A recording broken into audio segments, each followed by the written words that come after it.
Hello everyone, and welcome back to my channel, where everything you're about to hear and see has been done in one take. I'm your host, the One Take Man. Today's video sees me continue Daft Punk month with a look at the third studio album in this duo's discography, Human After All. Released in March of 2005, it was recorded over a few weeks between September and November of the previous year. Yes, even considering the fact that Daft Punk have pretty much always had several projects and releases going on, this album is, I think, still by far the one with the lowest production and maybe even recording time. Aside from that, it also has the lowest number of people working backstage on it, if I'm not mistaken. And this simplicity, this reduction in its in the production investiture does have some, effect on how the album itself turned out. At 45 minutes long, it is the shortest album of shortest of their studio albums, which tend to be, over or around an hour, and it also has the fewest tracks at about 10, whereas every other one of their songs has at least 13. Every other album of theirs has at least 13 tracks. And of the 10 tracks of this album, one of them is a 19-second joke track. Because reasons. Of the remainder, while they don't individually have the same level of variety as the tracks of other albums, they do. The album as a whole, I think, matches the rest of their discography, or maybe even outdoes it in terms of intensity and variety. Because of this lower investiture, when it came to making this album, it doesn't. It kind of breaks with the tradition that their previous development has tried to cemented, where they went with a more expansive and richer soundscapes, and instead aims to go. Sounds very harsh, very severe. It is very deliberately unpolished. This album sounds rough, minimalistic, down and dirty, or at least insofar as the duo themselves are willing to allow their work to be down and dirty. For the most part, I'll say it kind of works, but it does mean that some tracks get lost in the shuffle because they don't really receive the attention that might benefit them. Going through this album track by track, one quite quickly realizes the way each of these songs on this album have been put together. There is a foundational beat, atop which there will be a theme appropriate riff, and optionally on top of those there will be some lyrics.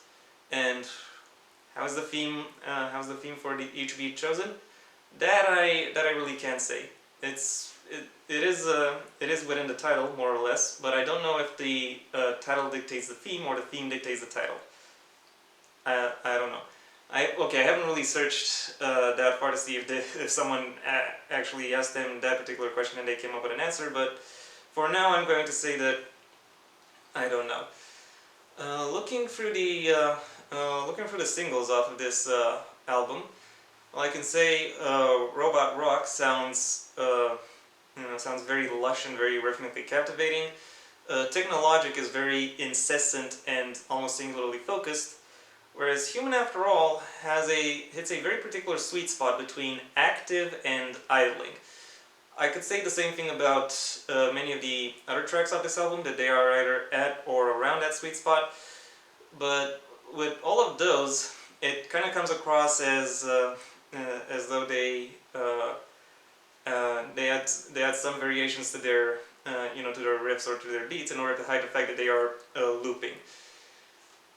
Human After All, by contrast, and with that I mean the single and the track, instead manages to use its construction to build towards a more sorrowful tone and a somewhat sad realization about the flaws that flawed people have transmitted or carried over within their creations and within the way that they use their creation.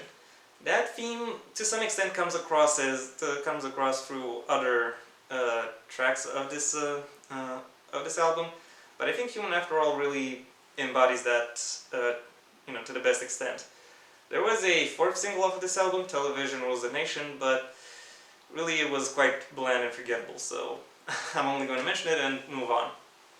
Of the deep cuts, there are two that stand out in particular, and those are Steam Machine and The Brainwasher. What makes it more interesting is what makes each of these tracks stand out is quite distinctive as well. Steam Machine has a very heavy industrial feel to it. It flows the same way I imagine steam would flow. And yes, steam does in fact flow because it is a fluid. By contrast, the Brainwasher, even though it has a lot more electronic elements and a busier, heavier production than pretty much any other track of this album, comes across as very organic. It has a very insidious or insistent, almost venal drive to it, into its flow. The other tracks on this album are serviceable. They aren't really annoying or boring listening to them. But once you're done listening to this album, you're likely not to remember them.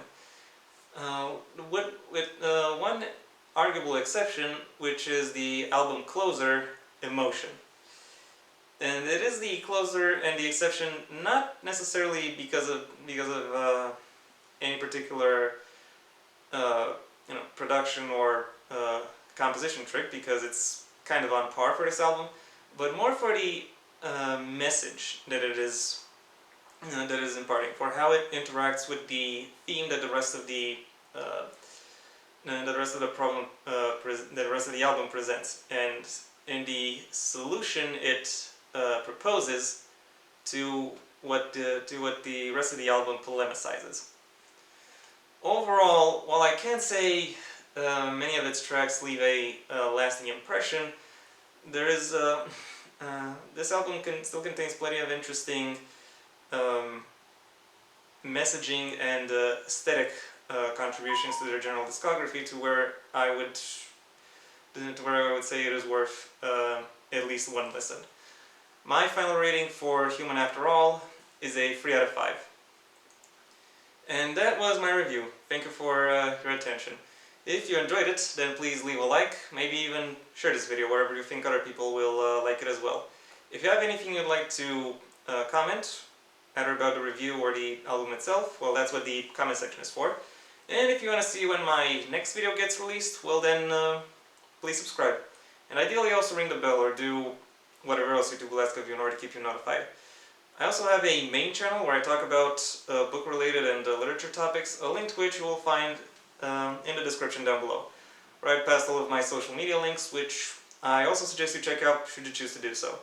Until next time, I have been the One Take Man.